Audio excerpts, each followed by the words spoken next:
ओह भगवान, मेरी तकदीर खराब है। बेटा मुझे इस नर्क में छोड़कर चला गया।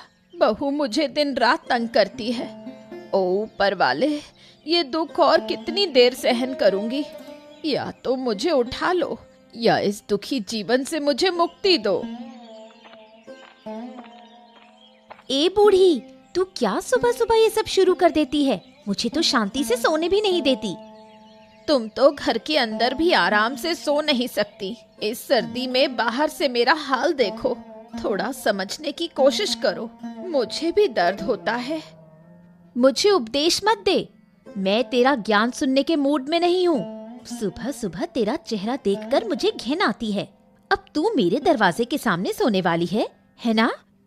अगर मेरा बेटा यहाँ होता तो तुझे तमीज सिखा देता। अपनी माँ को इस तरह दुख देना वो कभी बर्दाश्त नहीं करता। अब तो वो है नहीं, इसलिए तुझे मनमर्जी से सजा दे पा रही हूँ। तुझे देख लूंगी, यही बता रही हूँ। और कितनी बार देखेगी तू मुझे? कुछ दिन बाद शायद मैं मर जाऊं। जब तू अकेली रहेगी तब आराम से शांति से रहना। तू मरने वाली है, लेकिन उससे पहले तू मेरी जिंदगी बर्बाद करके जाएगी, ये मैं अच्छे से जानती हूँ। अब जा, बात करने का समय नहीं है। अगर तुझे खाना खाना है तो जाकर कुछ साग तोड़ ला। माँ, अरे ओ माँ, अरे कहाँ चली गई तुम? मैं काम पे जा रहा हूँ माँ। क्या? बिना मुंह में कुछ डाले काम पे निकल गया? ऐसे खाली पेट काम करने से शरीर ठीक रहेगा? अरे ये तुम क्या कह रही हो माँ? शरीर ठीक रहेगा और क्या हमेशा खाना खाना खाना? हमेशा खाना खाना ठीक नहीं होता। एक वक्त खाऊंगा, पेट भर के खाऊंगा, ये काफी है। नहीं बेटा, ऐसा नहीं कहना चाहिए। पेट में खाना हो तो पीठ में ताकत आती है। हाँ ठीक है माँ, ठीक है ठीक है। सुनो, मैं पहले जंगल से कुछ लकड़ी काट कर लाता हूँ, फिर खा पीकर खेत का काम करूंगा, ठीक है ना? ये बात याद है ना? दोने वाले खा ले। फिर तू जंगल क्यों जा रहा है? पहले खेत का काम कर, जल्दी घर आ जाना। अरे नहीं माँ, वो क्या है ना कि मैंने खेत में प्याज उगाए हैं और मेरी गैर मौजूदगी में बहुत सारी बकरियां और गायें आकर वो खा जाती हैं।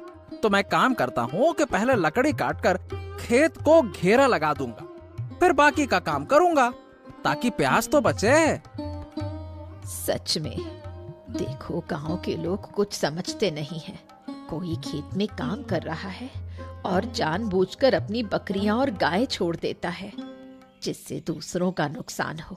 सब समझ रही हूँ, लेकिन कुछ कर नहीं सकते। अरे अम्मा, अब लोगों की क्या कह सकते हैं, वो तो कुछ भी करते रहते हैं। हमको तो अपनी चीजों को ठीक से रखना सबसे अच्छा काम है, सीधी बात। चलो ठीक है, तुम बैठो, मैं जल्दी से काम करके आता हूं, है ना? ध्यान रखना बेटा। अगर आज तुम्हारी माँ जिंदा होती तो हम पूरा दिन बात करते रहते। मुझे अकेले बैठकर बहुत बोरियत होती है। अरे क्या कहें, आजकल की बहुओं को कुछ कह ही नहीं सकते। अरे उन पर भरोसा ही नहीं किया जा सकता।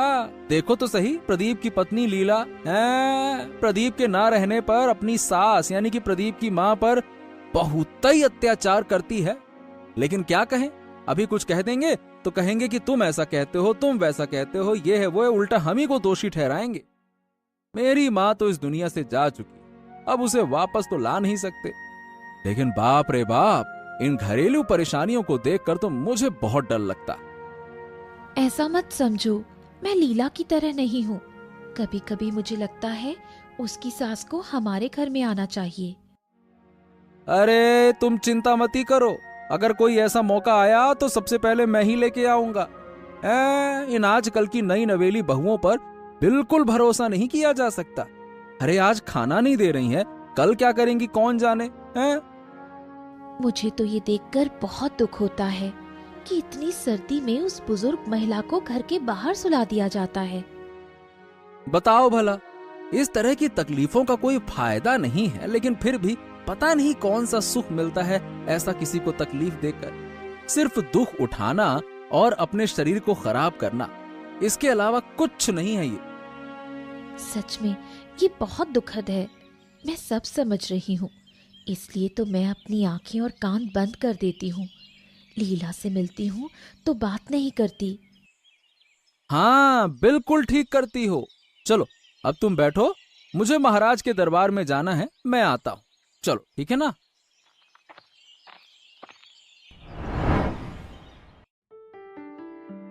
महाराज की जय हो। महाराज, आप कैसे हैं? अरे, आपको हम पहचान नहीं पा रहे हैं। आप हैं कौन बुढ़िया? क्या हमने आपको पहले कहीं देखा है क्या, या हमारी मुलाकात हुई है?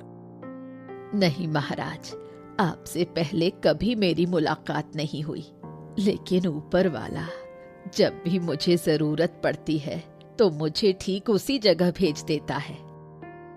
हैं? इसका मतलब हमें तो कुछ समझ नहीं आया। अगर महाराज की अनुमति हो तो मैं आपको कुछ कहना चाहती हूँ। कृपया गुस्सा मत होइएगा। क्या बात है, थोड़ा विस्तार से बताओ। महाराज, मैं यहाँ से आपके भाग्य को देख रही हूँ। कुछ ही दिनों में आपको एक बड़ा संकट आने वाला है। आपको इस संकट से बचना होगा। क्या संकट आ रहा है? आप किस संकट की बात कर रही हैं बुढ़िया? वो मैं आपको नहीं बता सकती, लेकिन आपको इस संकट से बचने के लिए कदम उठाने होंगे। इसलिए मैं आपको सावधान करने आई हूँ। वो तो ठीक है, लेकिन ये संकट आएगा कब? अगर मुझे समय पता होता तो मैं पहले ही सतर्क हो जाता। ये बताना मेरे लिए संभव नहीं। मैं केवल लोगों के आसपास से ये बता सकती हूँ कि उनका भविष्य कैसा होने वाला है। हाँ, तो आप एक काम करिए, जब तक हम इस संकट से नहीं बचते तब तक आप हमारे महल में रह सकती हैं। आराम से रहिए यहाँ पे। मेरे लिए ये संभव नहीं है। मुझे और काम करने बाहर जाना होगा। मैं चलती हूँ महाराज, अब मुझे जाने दे। क्या?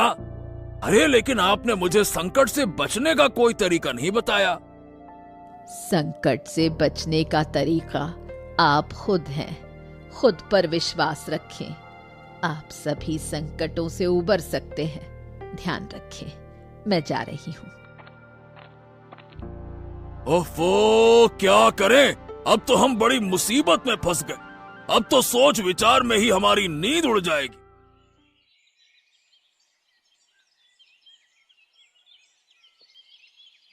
काकी, अरे ओ काकी, क्या कर रही हो? अरे सब्जी तोड़कर घर ले जा रही हो क्या? हाँ बेटा, नहीं तो मुझे खाना कहाँ से मिलेगा? हाँ, तुम घर जाकर खाना बनाती हो क्या? नहीं बेटा, मुझे ये काम नहीं करना पड़ता। कभी खाना मिलता है, कभी नहीं मिलता। ओ, सचमुच तुम्हें बहुत कठिनाई हो रही है। मैं समझ सकता हूँ। तुम एक काम करो ना काकी, तुम वो घर छोड़कर हमारे यहाँ आ जाओ। क्यों? नहीं बेटा, ये ठीक नहीं होगा। तुम तो अभी छोटे हो, अपनी माँ को बहुत अच्छे से रखते हो, मुझे पता है। लेकिन दो दो बूढ़ियों को संभालना तुम्हारे लिए मुश्किल होगा। अरे बिल्कुल मुश्किल नहीं होगा काकी। तुम नहीं जानती मैं क्या क्या कर सकता हूँ। हाँ, तुम अच्छे से रहो। मेरा आशीर्वाद हमेशा तुम्हारे साथ रहेगा। मुझे नहीं पता था कि मेरी किस्मत में ऐसा था। बेटे को विदेश भेजा काम करने के लिए, और फिर मेरे ज्यादा लालच ने मुझे डुबो दिया। ओफो, ऐसा मत कहो काकी। अब क्या करें, हम पुरुषों को तो काम करके ही खाना पड़ता है ना। खैर, फिर भी तुम्हारे साथ ऐसा अत्याचार तो नहीं होना चाहिए। मुझे कुछ करना होगा। कुछ मत करो बेटा। अगर तुम कुछ करोगे तो जो थोड़ा बहुत मुझे मिल रहा है वो भी शायद खत्म हो जाएगा। तुम काम पर जा रहे हो ना? ठीक है बेटा, ध्यान से काम करो। महाराज की जय हो, महाराज की जय हो। लेकिन महाराज क्या हुआ? ये आपके चेहरे का रंग उड़ा हुआ सा लग रहा है, मतलब आप बहुत चिंतित लग रहे हैं। क्या बात है महाराज? आओ आओ आओ देवराज आओ। अगर तुम थोड़ा पहले आते तो तुम्हारी किसी से मुलाकात हो जाती। तुम्हारा यहाँ होना बहुत अच्छा होता। अरे क्या हुआ महाराज? मुझे बताइए, किससे मुलाकात होती? कुछ समय पहले एक बुढ़िया मेरे महल में आई थी। जो कुछ भी उसने कहा वो सुनकर तो मैं चिंतित हो गया। हैं? क्या क्या बुरी खबर लाई थी क्या वो बुढ़िया महाराज? अरे बुरी खबर नहीं, उसने मुझसे मेरे बुरे भाग्य के बारे में बताया। यानी कि कहा कोई संकट आने वाला है। उसने कहा कि भविष्य में मेरे साथ बहुत बुरे दिन आने वाले हैं। क्या बुरे दिन आने वाले हैं? वाकई में एक बुढ़िया ने आपको ऐसा कहा? ये तो बड़ा अजीब है महाराज। वाकई में अगर मैं होता तो बहुत अच्छा होता। हाँ, अब तो मुझे उस बुढ़िया से मिलना ही पड़ेगा। अरे लेकिन अब उसे मैं कहाँ से ढूंढ के लाऊं? मैंने उससे बहुत कहा कि थोड़ा सा रुक जाए। अरे मैंने तो ये तक कहा कि जब तक संकट नहीं आता है हमारे महल में रुके। लेकिन उसने रुकने से मना कर दिया। पर महाराज, ये कौन सा संकट होगा, कैसा संकट होगा, ये कुछ बताया उसने? हाँ, बस यही उसने मुझे कुछ भी नहीं बताया। बस इतना ही कहा कि संकट आने वाला है। देवराज, हाँ, ये सुनकर तो अब मेरी रातों की नींद ही उड़ गई है। संकट आने वाला है, क्या करें? महाराज महाराज महाराज, आप चिंता ना करें। हम हैं, हम मिलकर सभी संकटों से निपटेंगे। आपको कोई चिंता नहीं करनी चाहिए, आप निश्चिंत रहिए। निश्चिंत कैसे रहूं? इस मन को कैसे शांत करूं? मन तो बस संकट के बारे में ही सोचता है। चलो अब देखते हैं कि मेरे भाग्य में क्या लिखा है। आपने जब कहा कि बूढ़ी माँ आप भविष्य देख सकती हो, तो मेरा भविष्य भी थोड़ा बताइए। तेरा भविष्य क्या बताऊं बेटी, तू बिना चाहे ही बहुत कष्ट झेल रही है। तेरा दुख कोई नहीं समझता। लोग हमेशा तुझे गलत समझते हैं। आप सही कह रही हैं बूढ़ी माँ। चाहे मैं कितनी भी कोशिश कर लूं, मेरे दुख को कोई नहीं समझता। इन सभी चीजों की वजह मेरी सास है। मेरी सास मुझे कभी भी शांति नहीं देती। ये तो मैं देख रही हूँ। भविष्य में तेरी सास तेरा जीवन भी ले सकती है, ये संभावना है। आप कुछ करें बूढ़ी माँ, नहीं तो मैं बिल्कुल मर जाऊंगी। ये लो बहू, मैंने साग तोड़ दिया है। अब तुम खाना पकाना शुरू कर सकती हो। देखा आपने, आते ही मुझ पर काम लगा दिया। अब बताइए, एक औरत दिन रात मेहनत करती है। ये तो साफ दिख रहा है। फिर तुम इसे घर में क्यों रहने देती हो? घर से बाहर निकाल दो। तुम कौन हो? मुझे ठीक से पहचान भी नहीं पा रही हो। तुम हमारे बीच लड़ाई बढ़ाने क्यों आई हो? क्या चाहती हो यहाँ? सुनो बेटी, अगर तुम जिंदा रहना चाहती हो तो इसे अभी यहाँ से निकाल दो। तू अभी यहाँ से चली जा। कभी इस घर में कदम मत रखना, नहीं तो बहुत बुरा होगा। क्या कह रही हो बहू? तुम मुझे किसी और की बातों में आकर मेरे घर से बाहर निकाल दोगी? हाँ हाँ, निकाल दूंगी, क्योंकि वो मेरा भला चाहती है और आप नहीं चाहती। इसलिए तुम्हें बाहर निकाल दूंगी। मुझे तुम्हारे साथ बात करने में भी कोई दिलचस्पी नहीं है। जल्दी यहाँ से चली जाओ। ठीक है बहू, मैं जा रही हूँ और कभी इस घर में नहीं आऊंगी। तुम अपना घर बार संभालो, मैं तुम्हें परेशान नहीं करूंगी। देखो गिन्नी, अरे गिन्नी, अरे गिन्नी बाहर आओ। देखो तुम्हारा दुख अब दूर हो जाएगा। अरे देखो तो किसे लाया हूँ मेरे साथ। अरे बूढ़ी माँ, आप आ गई। आओ आओ, मेरी तो किस्मत है कि आप मेरे घर आई। क्या कह रही हो बहू? मुझे तुम्हारे घर आने पर भाग्यशाली समझ रही हो? मेरी अपनी बहू मुझे देखना भी पसंद नहीं करती, हमेशा मुझे ताने देती रहती है। आज तो मुझे घर से ही निकाल दिया। क्या सच में आपको घर से निकाल दिया? हाँ, बहू ने, और क्या।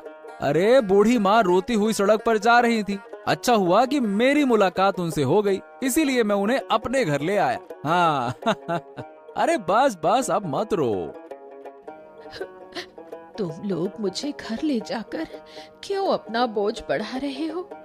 मुझे छोड़ दो, मैं अकेले कहीं भी चली जाऊंगी।